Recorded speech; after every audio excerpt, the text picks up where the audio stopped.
যেই দেশের মানুষ কুত্তার সাথে খাবার ভাগাভাগি করে খায়, যেই দেশের অসহায় মানুষ শীতকালে একটা কম্বলের জন্য রাস্তার ধারে ধারে মারা যায়, যেই দেশের মানুষ 50 টাকার জন্য নিজের ইজ্জত বিক্রি করে খায়, সেই দেশের মাথায়, সেই দেশের মানুষের বুকের উপরে বসে কলমের ঠোঁটে লক্ষ কোটি কোটি টাকা আত্মসাৎ করে এমন জুলুমবাজ নেতৃত্ব আমরা দেখছি না, দেখি না। তো আল্লাহ রাব্বুল আলামিন গ্যারান্টি দিলেন, কোরআন দিলাম দুর্নীতি বন্ধ করবার জন্য।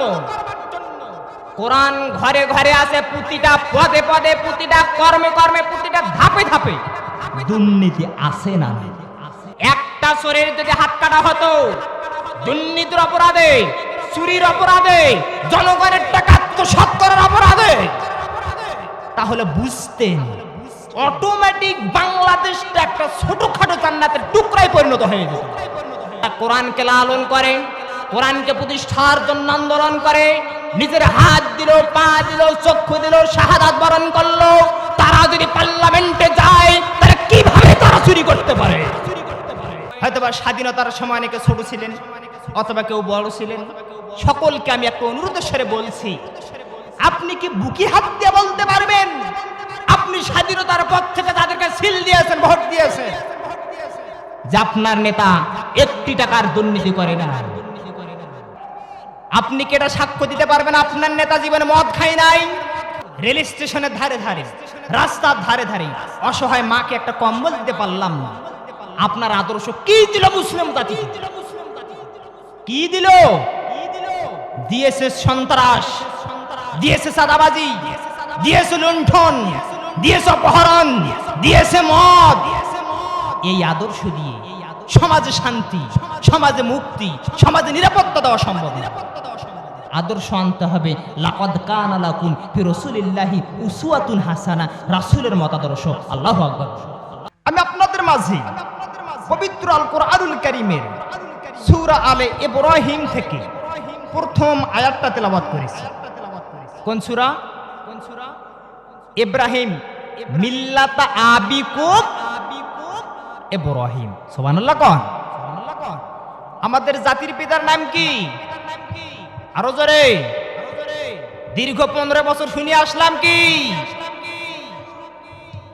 আহা, মুসলমানদের জন্য সবচেয়ে দুর্ভাগ্যের ব্যাপার ইসলামকে ঢেকে বাতিল মতকে প্রকাশ করা। মিল্লাতা আবিকুম ইব্রাহিম। আজকের আলোচনার বিষয় সূরা আলে ইব্রাহিম আয়াত নম্বর 1। কয় নাম্বার আয়াত? 1। ইব্রাহিম আলাইহিস সালাম তিনি ছিলেন একজন পয়গম্বর, তিনি ছিলেন মুসলিম জাহানের পিতা। তিনি আপনার আমার নাম রেখেছেন মুসলমান। সুবহানাল্লাহ বলেন সকলে।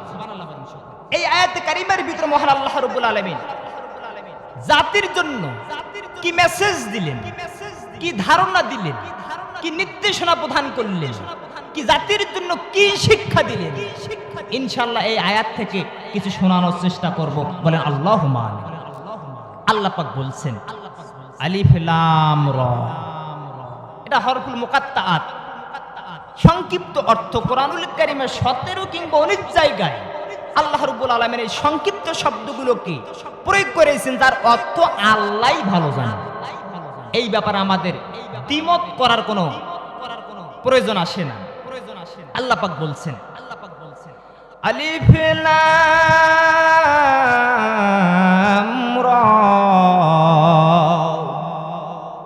কিতাবুন আনজালনাহু ইলাইকা লিতুখরিজান নাসা মিনাজ যুলুমাতি ইলান নূর। মুসলমান ভাইরা আমার, আল্লাহ রাব্বুল আলামিন এই পৃথিবীবাসীর জন্য কি গাইডলাইন দিলেন, কি পাঠালেন? সূরা আলে ইব্রাহিমের 1 নম্বর আয়াত আল্লাহ পাক বললেন, পৃথিবীর মানুষেরা শোনো, আমি আপনাদের মাঝে এমন একটা কিতাব নাজিল করলাম, এমন একটা কিতাব আপনাকে আমি দিয়ে দিলাম। ও নবী, আপনার কওমদেরকে জানিয়ে দেন যে কিতাব দিয়েছি। এই কিতাবটার কাজ হলো মানুষকে অন্ধকার থেকে আলোর পথে নিয়ে আসা।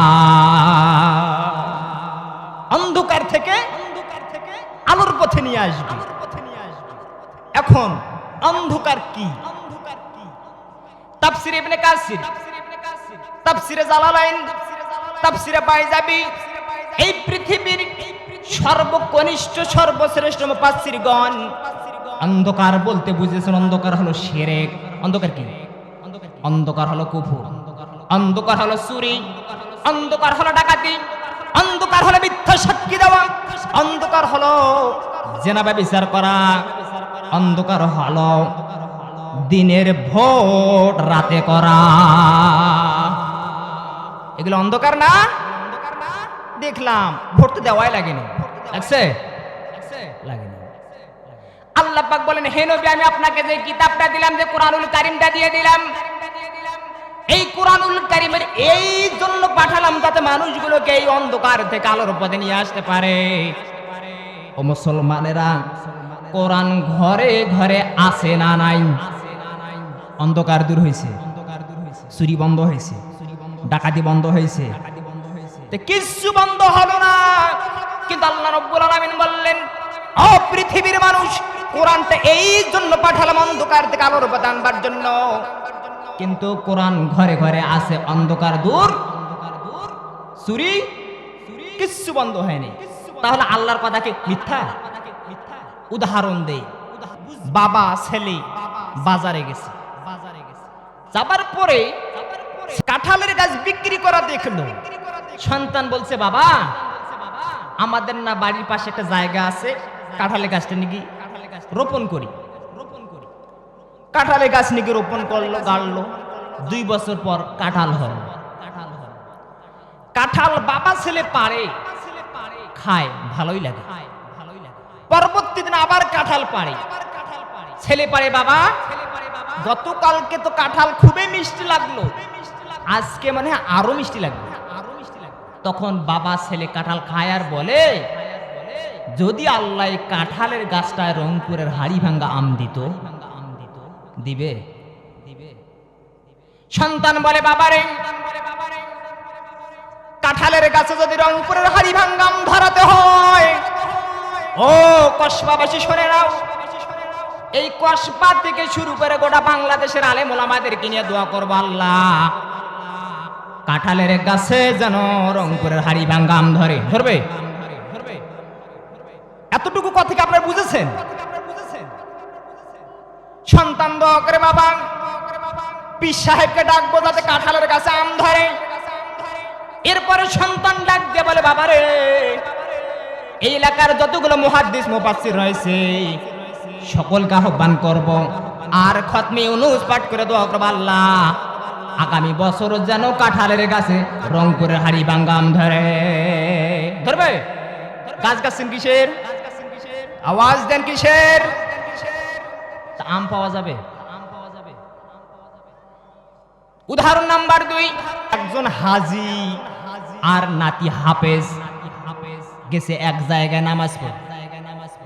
হুজুর ট্যাপ খুলছে, খুলানোর পর দেখে পানি দিয়ে ইঁদুর মরা, চিকা মরা, গন্ধযুক্ত পানি বের হচ্ছে।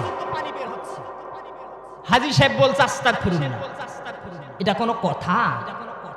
নামাজ পড়বো, এখানে ইঁদুর মরা গন্ধ, পচা ইঁদুরের গন্ধ পাই, এটা কোনো কথা?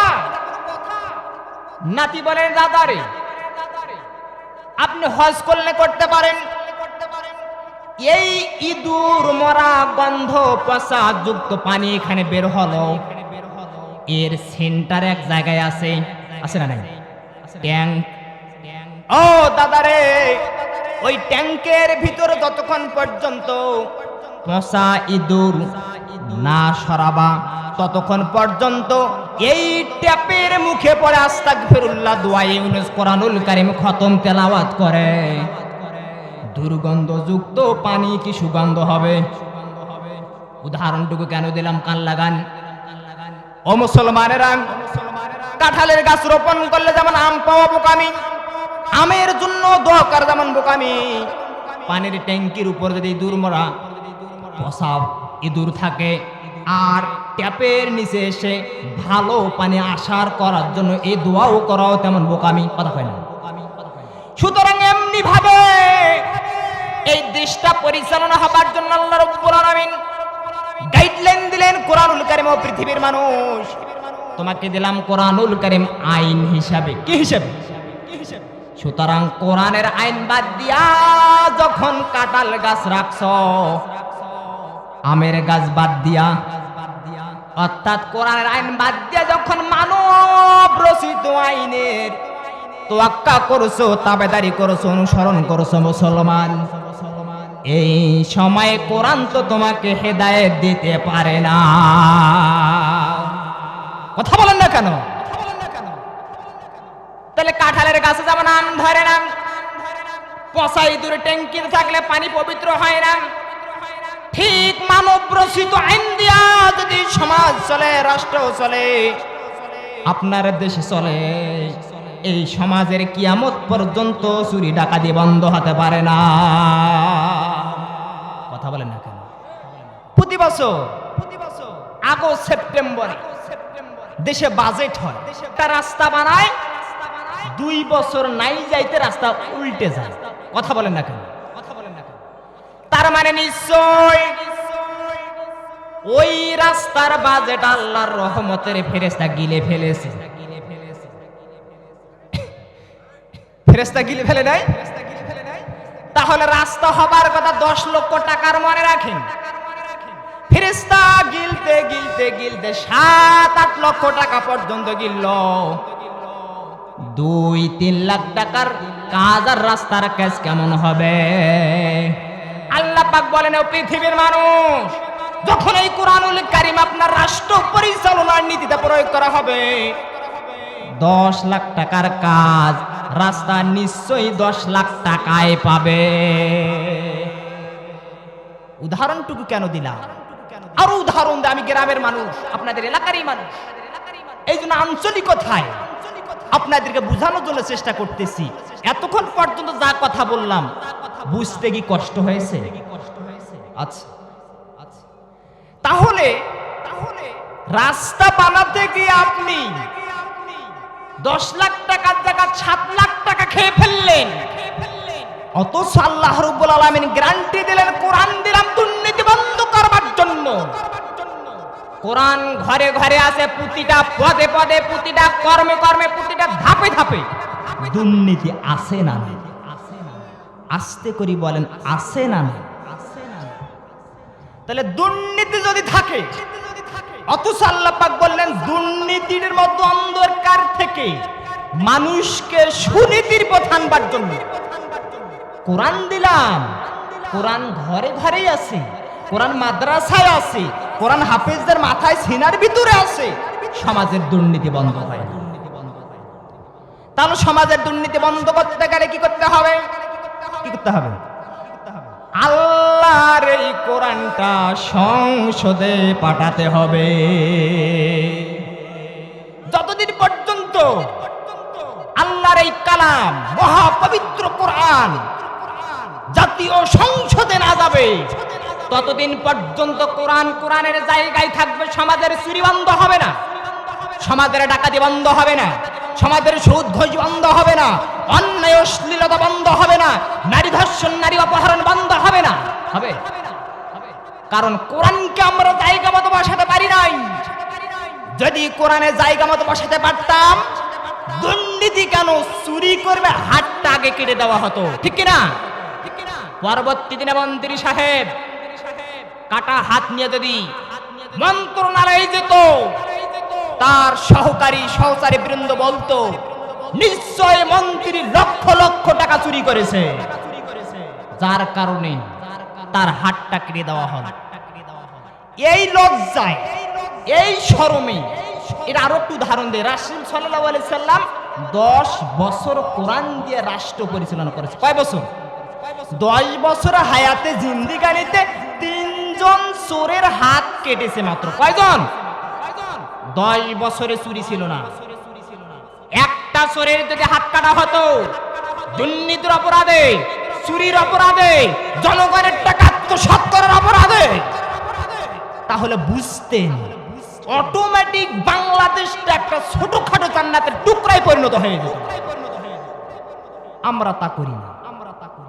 তা না করে আমরা বলছি আমের গাছ না লাগে, কাঁঠালের গাছ লাগে, বাপ বেটা মিলে খতমে ইউনুস পড়ে দোয়া করতে চাললাম, কাঁঠালের গাছে আম ধরে। পচাই দূর ট্যাঙ্কির উপরে রেখে বলছি, বাবা দাদা পানি যেন পবিত্র হয়। আর কিয়ামত পর্যন্ত তসবির দানা গলতে গলতে আখিরাত পর্যন্ত হয়, পানি পরিশুদ্ধ হবে না, কাঁঠালের গাছে আমও ধরবে না। পরিশুদ্ধ হতে গেলে ওইখানে আমের গাছ লাগাতে হবে। সুতরাং দেশের রাজনীতিতে দুর্নীতি, অশ্লীলতা, বেহেয়াপনা, নির্লজ্জতা, চুরি, ডাকাতি, অপহরণ, লুণ্ঠন বন্ধ করতে গেলে কোরআনের সমাজ প্রতিষ্ঠা করতে হবে। এই কোরআনের সমাজ যতদিন পর্যন্ত প্রতিষ্ঠা হয় নাই, ততদিন পর্যন্ত হুজুর নামাজ পড়ে দোয়া করবে, মাথার উপর উঠবে না। পীর সাহেব খানকা থেকে মুরিদদেরকে নিয়ে জিকির আজগার করে দোয়া করবে, আল্লাহ সমাজে শান্তি দাও। জিবরাইল বলবে আগে তুমি তোমার হাতটা নামাও। কথা বলেন না কেন? এর জন্য আপনাকে কোরআনুল কারীমকে সংসদে পাঠাতে হবে। আল্লাহ পাক তাই বললেন, লে তুখরিজান নাস মিনাজ যুলুমাতি ইলান নূর, অন্ধকার থেকে আলোর পথে আনবার জন্য আমি আপনাদেরকে কোরআনুল কারীম দিলাম। অন্ধকার ঘরে ঘরে, কোরআনও ঘরে ঘরে, কোরআনের কাজ করতে তো আপনি দেন না। আর উদাহরণ দে, কোরআন যেখানে রয়েছে, ইসলাম যেখানে রয়েছে, শান্তি, মুক্তি, নিরাপত্তা সেখানেই রয়েছে, ঠিক কিনা? কোন দলের নাম নিব না, আপনার মসজিদের ইমাম আর মুয়াজ্জিন দিয়ে বলি। আপনার ইমামের মসজিদের ইমাম এবং মুয়াজ্জিন সাহেবের বেতন 10,000-এর উপরে আছে, এর নিচে আছে। এই গ্রামের এমন কোন বাপের বেটা আছেন কি সাক্ষ্য দিতে পারবেন মুয়াজ্জিন সাহেব কালকে গরু চুরি করছে? কথা বলেন না কেন? তো মুয়াজ্জিন সাহেব যদি গরু চুরি না করে, ছাগল চুরি না করে, সামান্য আল্লাহর ঘরের খাদেম, কোরআনকে ভালোবাসার কারণে যদি গরু চুরি না করে, যারা কোরআনকে লালন করে, কোরআনকে প্রতিষ্ঠার জন্য আন্দোলন করে, নিজের হাত দিল, পা দিল, চক্ষু দিল, শাহাদাত বরণ করলো, তারা যদি পার্লামেন্টে যায় তারা কিভাবে তারা চুরি করতে পারে? আপনাদেরকে বুঝতে হবে, কোরআন যদি পার্লামেন্টে যায় চুরি অটোমেটিক বন্ধ হয়ে যাবে। 10 টাকার কাজ যদি 10 টাকায় করতে পারেন, এক রাস্তা 2 বছর 1 যুগ পার হবে, রাস্তা উল্টিতে পারবেন না। আপনাদেরকে বুঝতে হবে। এজন্য কোরআনটাকে আমাদের জাতীয় সংসদে পাঠাতে হবে। এজন্যই কিছু ব্যক্তির দরকার আছে, আছে কি নাই? মহান আল্লাহ রাব্বুল আলামিন তাই সুন্দর করে বলছেন যে পৃথিবীর মানুষ কোরআনটাকে যদি সংসদে পাঠাতে পারো, কি হবে?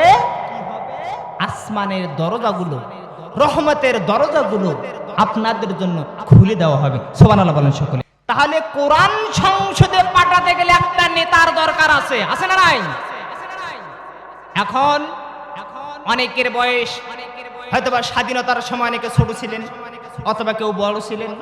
সকলকে আমি একটা অনুরোধের স্বরে বলছি, আপনি কি বুকে হাত দিয়ে বলতে পারবেন আপনি স্বাধীনতার পর থেকে তাদেরকে সিল দিয়েছেন, ভোট দিয়েছেন, যে আপনার নেতা 1 টাকার দুর্নীতি করে না? পারবেন? আওয়াজ এত কম হলে তো হবে না। পারবেন? আপনি কি এটা সাক্ষ্য দিতে পারবেন আপনার নেতা জীবনে মদ খায় নাই? পারবেন? আল্লাহ পাক তাই তো বলেন, ইয়াউমা নাদউ কুল্লু উনাসিম বিমামিহিম। হে পৃথিবীর মানুষ, কিয়ামতের ময়দানে আপনার ইমাম, আপনার নেতা সহকারে আপনাকে ডাকা হবে। নেতা নামাজি, নেতা পরহেজগার, নেতা কোরআন সুন্নাহকে বিশ্বাস করে, এর অনুসরণে যারা পিছনে রয়েছে সবাই জান্নাতি। তারপরে বলতে পারলেন না।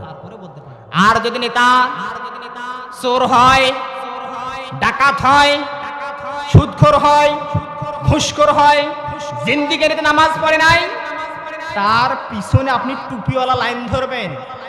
আপনার মাথায় বড় বড় পাগড়ি, বড় টুপি, পরনের জুব্বা, হাতে তসবিহ, হাজি রুমাল, আপনার ঠিকানা জাহান্নাম।